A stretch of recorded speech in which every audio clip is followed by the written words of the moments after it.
1 in every $10 spent on national TV advertising in America comes from prescription drug companies. Not 1 in 50, not 1 in 20, 1 in 10. Only 2 countries on Earth allow this. The United States and New Zealand are the only nations that permit full-branded prescription drug ads, the kind that name the drug, name the disease, and run during the evening news. Every other wealthy country either banned this or restricted it to the point where it barely exists. Most did it decades ago. Now think about the last time you considered treating something yourself. A tea for the cough instead of the pharmacy. Something you could grow on a windowsill instead of something you pick up in a paper bag. And think about the small voice that said, "That's not real medicine. Stop." You didn't come up with that voice on your own. Someone spent a great deal of money putting it there, and it left a trail. You've been watching something your whole life, and you never saw it. It's a story with a watermark pressed into every frame, and once you know how to hold it up to the light, you can't unsee who signed it. There was a time when knowing how to treat your own family wasn't a personality type, it was just what adults knew. In the 18th and 19th century Britain and America, most households kept what they called receipt books. These were handwritten family documents, part cookbook, part medicine cabinet. They recorded instructions for herbal salves, syrups, and cures alongside food recipes. Women maintained them. Daughters inherited them. The knowledge inside moved between generations, the way furniture did. In 19th century America, physicians published home health manuals for families who lived far from any doctor. These books covered anatomy, common illnesses, herbal remedies, and medical recipes. They stayed in active use into the early 20th century. For rural families, they were the closest thing to a doctor most people would ever have. Seeing a physician cost money. For families of modest means, it was a last resort. So home diagnosis and herbal treatment weren't fringe interests. They were expected adult competencies, as ordinary as knowing how to preserve food or repair a roof. Then, in 1910, the Carnegie Foundation commissioned a survey of North American medical schools. The author was Abraham Flexner. His report pushed hard for a laboratory-based biomedical model. It recommended closing any school that taught homeopathic, eclectic, or herbal medicine. The American Medical Association aligned behind it. Schools closed.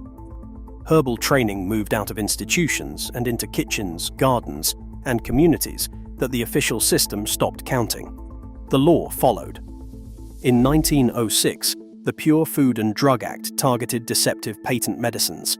It drew the first federal line around what could be sold as medicine. In 1938, the Federal Food, Drug and Cosmetic Act required proof of safety before any new drug reached the market. In 1962, the Kefauver-Harris amendments went further. Proof of efficacy was now required. Oversight of prescription drug advertising moved to the FDA. Each act made medicine more official, more institutional, and more distant from anything a household could produce on its own.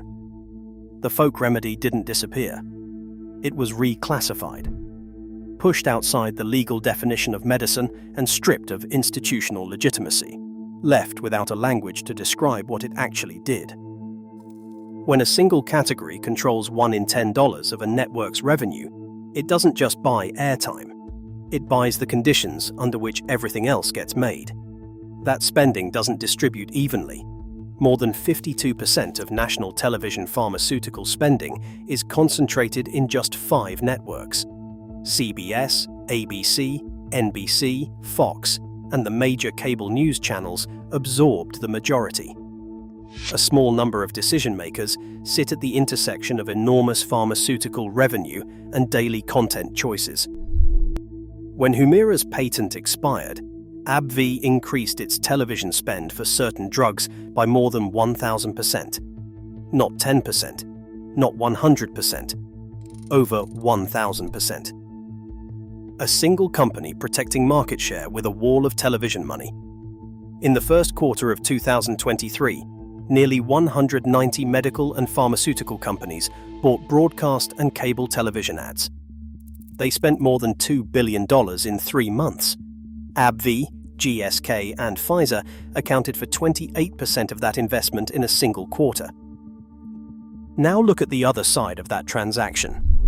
One industry analysis described what would happen if those drug ads disappeared. The word they chose was crippling, not damaging, not disruptive. Crippling, because older viewers who take the most medications are precisely the audience still watching broadcast and cable. The demographic that watches the most TV also takes the most pills. Pharma follows them there. The networks follow the money. This is the architecture. Drug companies pour billions into a small cluster of networks. Those networks become structurally dependent on that revenue to survive. We pull these systems apart for a living. Subscribe to Grassling and watch how this one works. Because 6 years before that 1997 guidance, a sitcom episode showed exactly that. Seinfeld, Season 2, an episode called The Heart Attack. George Costanza collapses and gets rushed to the hospital. The diagnosis is a tonsillectomy, a routine procedure. But Kramer has an alternative. His friend Tor Ekman is a holistic healer, cheaper than the hospital. George agrees to try it. Tor sits across from George and delivers his diagnosis, an imbalance with nature. Then he brews a tea. The script names the herbs out loud: cramp bark, cleavers, and couch grass. Those are not invented plants. Cramp bark is Viburnum opulus, used for centuries in European herbalism. Cleavers is Gallium aperine, a traditional lymphatic herb. Couch grass is Elymus repens, used historically for urinary complaints. Real herbs, real names. The writers look them up. Then George drinks it, turns purple, and nearly dies. The ambulance comes. Tor Ekman has a criminal record. He is a fraud. The herbs nearly killed someone. The studio audience laughs. And what bothers me about that episode the most is that the writers named real herbs. They knew enough to look them up. Then they used that accuracy to make the herbs the joke. They chose to do that. That episode aired before pharmaceutical television advertising existed at scale. What changed after 1997 was not the direction of the story. It was the financial reason to keep telling it. Real herbs, real names, near-death punchline. The template was already written. Fast forward to 2012. National Geographic launches Doomsday Preppers. Each episode profiles 3 families preparing for catastrophic scenarios: smallpox, nuclear war, and economic collapse. The show ran for 2 seasons and drew millions of viewers. Critics called it pessimistic and exploitative. The editing pushed eccentricities, framed preppers as armed and unstable, and turned subjects into spectacle. People who actually participated reported something more direct. They said producers pushed them to say things that sounded crazier on camera. They said the editing shaped their words into a version of themselves they did not recognize. Imagine if you were one of the participants. They went on television to share their preparation, their skills, and the work they had done. They walked away with their names attached to a version of themselves that someone else edited into existence. Nobody warned them about that. By 2023, the crazy survivalist image was so established that a fictional character on HBO noticed it. In The Last of Us, the survivalist character, Bill, has been living alone in a fortified town for years. He is prepared, competent, and alive when almost no one else is. But one detail kept surfacing in coverage and fan commentary. Bill hates being called a prepper. He insists on survivalist instead. A fictional character in a fictional apocalypse already knows what that word has been turned into. He refuses it. That's the tell. Writers building a sympathetic character in 2023 felt the need to have him reject the word prepper. The cultural work is complete. The label became an insult without anyone declaring it one. The pattern starts earlier than reality TV. It starts with children. Disney has been teaching the same lesson for nearly 90 years. Snow White's evil queen brews the poisoned apple in a dungeon laboratory. Ursula mixes potions to enslave Ariel. Mother Gothel hoards a magical flower and kidnaps a child to monopolize its healing power. The person who knows how to brew things is always the villain. Plant knowledge belongs to the captor. That association migrates into horror. Rosemary's Baby, 1968. The kindly neighbors with the herbal drink turn out to be part of a satanic conspiracy. The folk healer aesthetic, the warmth, the care, the handmade remedy, becomes the camouflage for evil. The Wicker Man, 1973. A remote island community lives by old plant traditions and pagan ritual. By the end, the visitor burns alive inside a wicker effigy as the community sings. Self-sufficient, plant-connected living is the horror itself. Midsummer updated the formula in 2019 with herbal brews and a Swedish commune, same template, 50 years later. Video games take the pattern further. In Skyrim, an old woman lives alone in a forest cabin. She seems harmless. Then you find her basement, alchemy equipment, a letter about starting a witch coven. She attacks on sight. In Far Cry 5, the self-reliant rural community is not just the villain. They are the target. The player is rewarded for eliminating them. You do not just watch the message, you act it out. Across children's films, horror movies, prestige TV, reality programming, and video games, the person who knows plants is the villain. The person who prepares is the punchline or the threat. The person who lives apart and relies on themselves is either laughable or dangerous. That's not a coincidence of taste. That's a pattern with a shape. And once you see the shape, you can read what's underneath it. The herbalist is the villain, so the pharmacist can be the hero. The prepper is paranoid, so the person who doesn't prepare looks rational. The witch is evil, so the doctor is good. No executive called a showrunner. No ad buyer flagged a script. Nobody needed to. 1 in $10 of your revenue comes from companies that profit when people buy pills. You don't need written instructions. The incentive selects for those stories automatically. The ones that reinforce pharmaceutical normalcy fit the environment. The ones that don't find their production budgets slashed and their time slots moved to 3 a.m. That's not conspiracy. That's ecology. The evidence wasn't buried in a vault. It was sitting in medical journals, in clinical databases, in survey data collected by primary care physicians, just never given 60 seconds during prime time. Start with something in your kitchen right now. Researchers ran a controlled trial on it. What they found was so lopsided that a patentable compound with the same result would have been worth billions. But you can't patent what grows in the dirt. Garlic.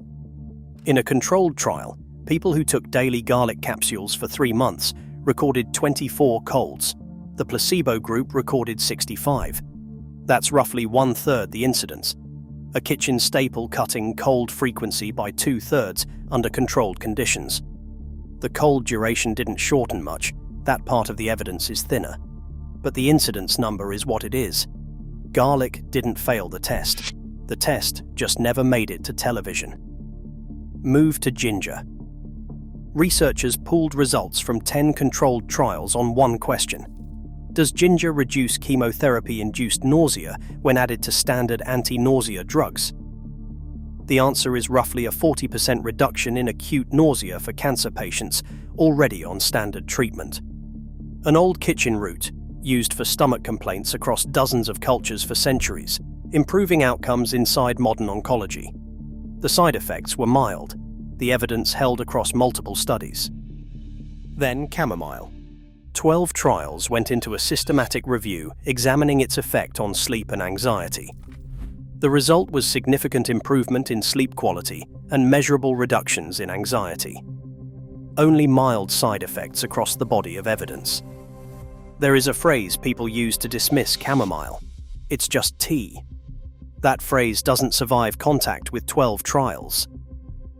Elderberry. Controlled trials showed elderberry syrup shortened flu symptom duration and reduced severity compared to placebo, particularly for type A flu. Few side effects were reported. A berry syrup that generations of grandmothers made in their kitchens is still outperforming placebo under controlled conditions. Not because folk wisdom is always right, because sometimes folk wisdom was built on accurate observation accumulated over centuries. The trials eventually caught up. These aren't miracle claims. These remedies don't replace emergency medicine. They don't treat cancer. They don't compete with surgery. What they do, measurably under controlled conditions, is reduce reliance on branded over-the-counter symptom drugs in everyday situations. That's the $41.9 billion US over-the-counter market that drug companies need you to keep using. The German data adds another dimension. A survey of primary care patients found that 80% knew home remedies. They used an average of 22 different ones. Nearly half, 47%, used them specifically to avoid conventional drugs. These aren't preppers or survivalists. These are ordinary patients in a modern European country, quietly maintaining a parallel system that never stopped running. Home birth data pushes further. Researchers reviewed planned home and birth center births for low-risk pregnancies in wealthy countries. They found outcomes for mothers and babies comparable to hospital births. The condition was that qualified midwives attended. Lower intervention rates occurred in some settings. The horror movie version of home birth, the one where leaving the hospital is a death wish, doesn't match the data. Then, the institutional admission. 170 of 194 countries now officially acknowledge the use of traditional and complementary medicine. That number tells you something. If it didn't work, there would be nothing to acknowledge. Start with your attention. It's the first thing this system wants to own. The next time you sit down to watch a news hour, count the drug ads. Don't estimate. Actually count. Notice the structure of each one. A problem is named. A person who had that problem now looks healthy and happy. They're kayaking. They're at a beach wedding. They're laughing with their grandchildren. Then the voiceover changes pace. A second voice arrives, faster, lower, flatter, listing risks. Blood clots, liver damage, increased risk of suicidal thoughts. That second voice is legally required. The first voice is the product. Ask yourself which one the network was paid to broadcast. That's the pattern. Not cynicism, pattern recognition.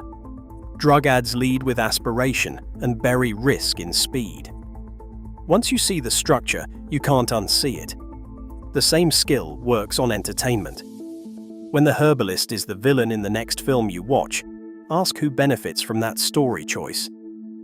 When a reality show frames a self-sufficient family as deranged, ask what demographic that network sells to its drug advertisers. The literacy transfers. Native advertising goes further. Sponsored content is built to look like editorial content. Same fonts, same graphics, same tone as the surrounding program. The practical test is simple. Look for the disclosure. It's always there. It's always small. It's always placed where attention goes last. Then start with one plant.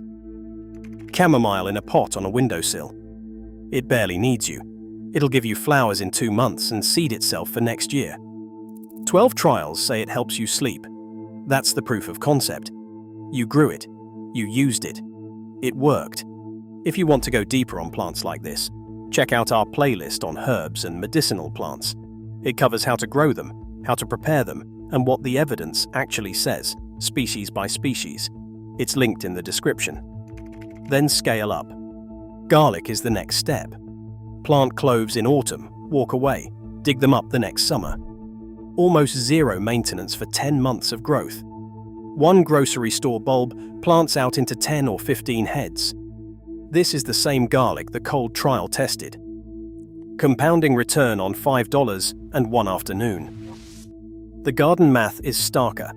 A study of 127 urban gardeners in Ljubljana tracked costs and outputs on plots averaging 137 square meters, about 1,475 square feet, roughly the size of an average backyard. Average annual savings came out to roughly $540 per garden. A tax-free return on seeds and soil.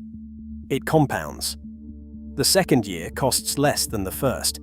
For herbs specifically, the short list is chamomile for sleep, peppermint for digestion, garlic for immune support, calendula for skin and minor wounds, lemon balm for calm. inexpensive, legal to grow, low risk to use. The legal framework is straightforward. Under the Dietary Supplement Health and Education Act of 1994, most herbal products are regulated as dietary supplements, not drugs. You can grow them. You can use them for yourself and your family. You can share knowledge about them. The legal line appears when someone without a license diagnoses a condition or makes disease claims for a product they sell. For personal and household use, the door is open. It was always open. It just wasn't advertised. And here's the financial picture for context. American households spend somewhere between $338 and $645 per year on over-the-counter medications. That's money spent in short, repeated transactions on branded products for symptoms that are mostly manageable with alternatives. If you want to skip ahead while you're learning to grow your own, a starter herbal kit runs about $85 from specialty suppliers. Comfrey or plantain, salve for bruises and sprains. Yarrow powder for bleeding. Lavender and tea tree oil for minor skin issues. These aren't experimental. They're in use right now where conventional supply is limited. Everything in the kit can eventually be made from things you grow. The pot of chamomile is the entry point. The kit is the bridge while you build. Section 7. The watermark was always there. You've been watching the same story your whole life without knowing how to read it. The witch brews potions. The prepper is paranoid.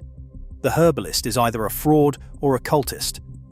You absorbed it in Saturday morning cartoons, in primetime sitcoms, in various films, in video games. Behind every retelling sat an advertising economy that needed you to keep buying pills instead of growing plants. You know how to hold it up to the light now. You can see the watermark. That changes what you see. It changes what you spend. It changes who you are when you sit down in front of a screen. And I'll tell you what I've come to believe after researching this. The most radical thing you can do in this economy is to need less of what it sells you.